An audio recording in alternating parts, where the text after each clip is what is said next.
ଏଇ ଝିଅଟାକୁ ମୁଁ ବୋହୁ କରିବିନି। ଗୋଟେ ଏଡେ ବଡ ଗୋଦରିଟେ ହେଇଛି, ଗୋଟେ କାଳି ବସନ୍ତଟେ। ଶଳା ଭାରି ଅବାଗିଆ ଲୋକରାକ। ହଁ ହାଁ କଲେ, ଖବର ଦେଲେ, ଗଲେ, ଝିଅକୁ ଦେଖିଲେ, ଝିଅକୁ 1000 ଟଙ୍କାଟେ ଦେଲେ। ଏବେ ସେଠି ବାହାଘର ହବନି ଆଉ। କାହିଁକି କଣ କହିଲେ କିଏ? କାହିଁକି କଣ କହିଛନ୍ତି କି? କଣ ତୁ ତାଙ୍କ କଥାରୁ ଜାଣିପାରୁନୁ କି? ସେଟା କହିଲେ ତମ ପୁଅ କଣ କରୁଛି? ଆମ ପୁଅ ତ ରାଜମିସ୍ତ୍ରୀ କାମ କରୁଛି। ସେଇଥିରେ କହୁଛନ୍ତି ଯଦି ସରକାରୀ ଚାକିରି କରିଥିବ ତମ ପୁଅ, ତାହେଲେ ଆମେ ତମ ଘରେ ବନ୍ଧୁ ବାନ୍ଧିବୁ। ଯଦି ମୂଲିଆ କାମ କରୁଥିବ ଆମେ ଏଠି, କି ରାଜମିସ୍ତ୍ରୀ କାମ କରୁଥିବ, କି କଲର କାମ କରୁଥିବ, ଆମେ ଏଠି ବନ୍ଧୁଘର କରିବୁ। ସିଏ ହେଇଠିକିନା ତମକୁ ଯୋଉ ଡାକିଲେ ସେତେବେଳେ କହିଲେ କି? ହଁ। ମତେ ତମେ କହିଲନି, ମୁଁ କାହିଁ ତ 1000 ଟଙ୍କା ଦେଇକି ଆସୁଥିଲି, ମୋର ଲସ୍ ଦେଖିଲା ନା ନାଇଁ? ତାଙ୍କ ଘର ଭିତରେ ମୁଁ ତାକୁ କହିପାରିବି ତତେ? କଣ କରିବା କହିଲୁ? ସୁନ୍ଦର ଝିଅଟେ ବୋଲି ମୁଁ ତାକୁ 1000 ଟଙ୍କା ଦେଇକି ଆଇଲି ଏକାଥରେ କିନା। ସେ କଣ ଥଣ୍ଡା ଟିକେ, ଏ ବରା ଆଳୁ ଚପ ଯୋଡା, ମିଠା ଟିକେ ଆଣିକି ଥୋଇଦେଲା। ସେତିକରେ ଆମେ 1000 ଟଙ୍କା ଦେଇକି ଆଇଲା, ମୁଁ ତ ଦେଇଥାନ୍ତି ତାକୁ। କେତେ ଆଡୁ ଆଉ ଝିଅ ଖୋଜିବ କହିଲୁ? 5-7 ଜାଗା ଖୋଜିଲେଣି। ଯାହା ଘରକୁ ଯିବୁ ଖାଲି ସରକାରୀ ଚାକିରିଆ।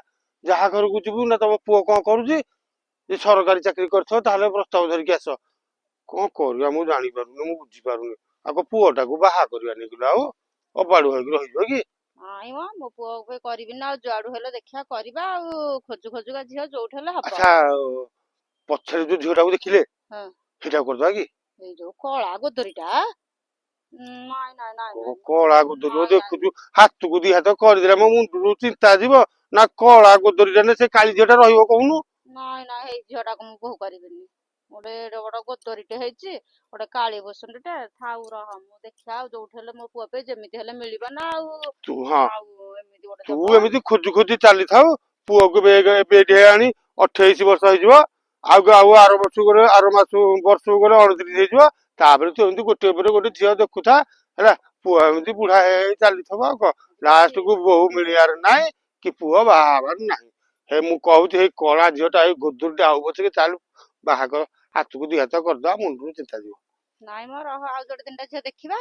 ଯଦି ନହେଲା ନହେଲେ କରିବା। ଆଉ ଝିଅ ଦେଖାର ତ ଏବେ ଟଙ୍କା 5000 ପରେ ପଡିଲାଣି। ଖାଲି ତା ଘରକୁ ବୁଲି 5000 କି 10000 ଟଙ୍କା ଅଧିକା ହବ ଖର୍ଚ୍ଚ ହେଲାଣି ପଛକେ, ତାର ହିସାବ ନାହିଁ।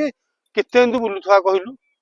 ଆଉ କଣ କରିବା? ଆଉ ଆଜିକାଲି ଯୋଉ ଝିଅ ମାନେ ଟିକେ ଅଧିକ ପାଠ ପଢି ଦଉନାହାନ୍ତି କି, ସେଇ ସକାଶେ ତାଙ୍କ ବୋପା ନାଇଁ, ଝିଅ ମାନେ ଅଧିକା ପାଠ ନୁହଁ। ଆଜିକାଲି ଝିଅ ସଂଖ୍ୟା କମ, ପୁଅ ସଂଖ୍ୟା ଅଧିକା ହେଇଯିବାକୁ ସେଇ ସକାଶେ ଝିଅ ମାନଙ୍କର ଟିକେ ବାପା ମା ମାନେ ଏକାଥରେ କହିଲେ ଆମେ ମୁଣ୍ଡରେ ଚଢିଯିବୁ। ଆଉ କଣ ଚଳୁଛନ୍ତି କି? ଆଉ ସମସ୍ତେ ଯଦି ଝିଅରାକୁ ରଖନ୍ତେ, କାହିଁକି ଏତେ ଝିଅ ତ ଏତେବେଳେ ହାଉଯାଉ ହଉଥିଲେ। ଏବେ ତ ମୂଳରୁ ପାଉନାହାନ୍ତି ଖୋଜି ଖୋଜିକା। ହଉ ଯାହା ହବ।